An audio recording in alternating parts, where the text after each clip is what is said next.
Hi and welcome to this new video, and in this video I'm going to be having a look at power looping.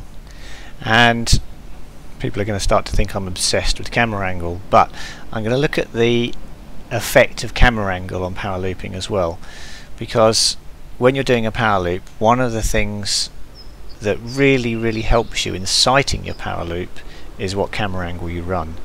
And there are reasons why you may want, if you're doing maneuvers that particularly involve a lot of power loops, where you may want a much higher camera angle as opposed to a camera angle where you're looking out the front of the quad. So we're going to demonstrate that using this yellow crane that you can see on the screen here. And what I'm going to do is I'm going to power loop this piece here. So we're going to come up through here, power loop, and then come back down, power loop, come back down around this bar. There's a nice good bit of height, so this is quite a good obstacle for doing power loop practice on. And I'm going to show how power looping this with a high camera angle is so much easier than power looping it with a low camera angle. So we're at 30 degrees at the moment, I think. Yeah, that's 30 degrees. So we're going to go up here and I'm going to basically try and power loop this thing. And what I want you to notice is that I don't have any sight of that bar until I'm almost horizontal again and I've power looped it. So I don't have any clue really where I am until the ground and that object comes back into view. I'm not able to kind of sight it very well. It's always a surprise when I come over like this as to exactly where I am in the world. And it's because most of the manoeuvre, I almost hit it there, most of the manoeuvre I'm seeing sky. The moment I start to pull up, I'm looking out the front of my quad, I see sky, and I've completely missed it entirely that time. I can't really see where I am in relation to the thing I'm trying to power loop, unless I'm using the ground as my basis for judging where I am, because I can't see this yellow bar, which I now can't see because I'm too close to it. But if I just fly back here a little bit, there we go. So this yellow bar, when I'm doing the power loop, I can't really see it. I can't position myself in relation to it. So now let's change. Let's go up to a 60 degree camera angle, and I want you to notice how much more of the time the thing I'm power looping is actually in view, and I'm able to position myself with the power of the quad in relation to it. So we come up, and you can see I can actually see it most of the power loop. I won't get too close to it. But there you go. See, I kept the thing I was power looping then in view pretty much for the entire power loop.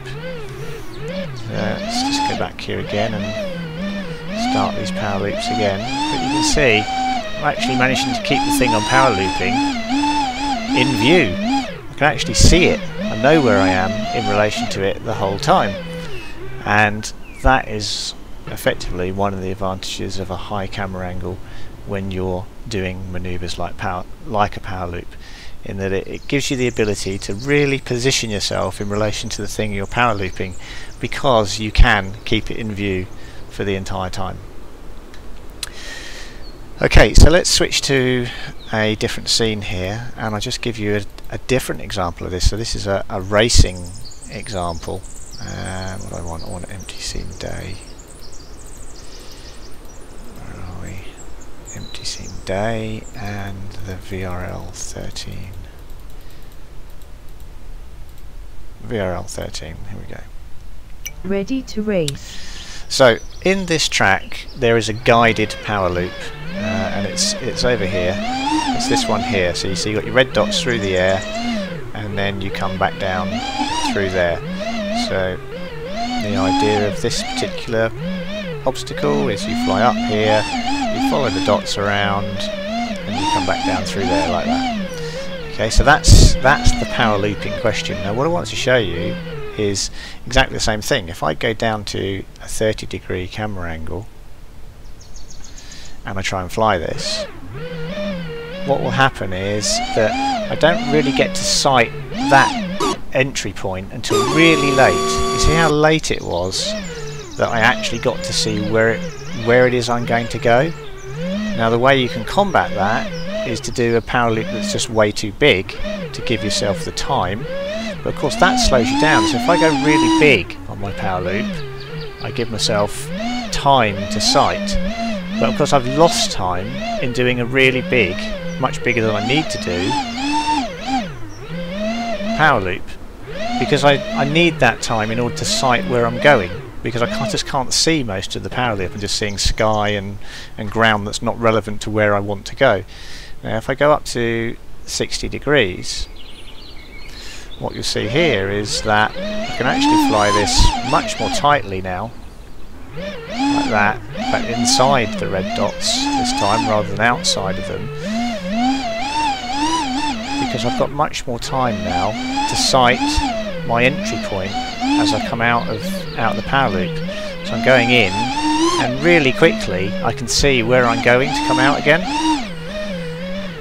and that high camera angle is again really helping me run a tight line and fly that particular obstacle much more quickly. Okay, so that's it, and see you on the next video.